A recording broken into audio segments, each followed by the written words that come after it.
జిల్లా కలెక్టరేట్లో రైతు సదస్సు నిర్వహించారు. సదస్సులో పాల్గొన్న తెలంగాణ విత్తనాభివృద్ధి సంస్థ చైర్మన్ అన్వేష్ రెడ్డి గత 10 ఏళ్లుగా విత్తనాభివృద్ధి నిర్వీర్యమైందని, నకిలీ నాసిరక విత్తనాలతో రైతులు తీవ్రంగా నష్టపోయారని జిల్లా కలెక్టర్ తెలిపారు. యాసంగి పంటలకు 6 తడి విత్తనాలు అందిస్తామన్నారు. రైతుల పంటల మార్పిడిపై దృష్టి పెట్టాలని సదస్సులో కలెక్టర్ రైతులకు వెల్లడించారు.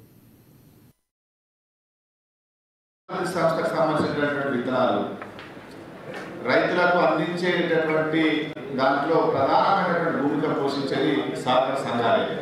ఆ సహకార సంఘాల ద్వారానే విత్తనాలన్నీ కూడా రైతులకు వెళ్తూ ఉంటాయి. కొంత వారికి మాకు గ్యాప్ ఏర్పడమాట వాస్తవం.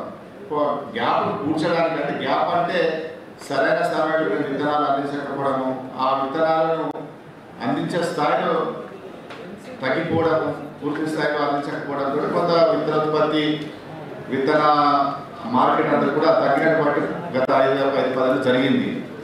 సో ఆ గ్యాప్ను పూరించాలి. గతంలో బిఫోర్ బైపార్కేషన్ కంటే ముందు ఏ రకమైతే సారకపు విత్తనాలు అంటే ఏపీసీ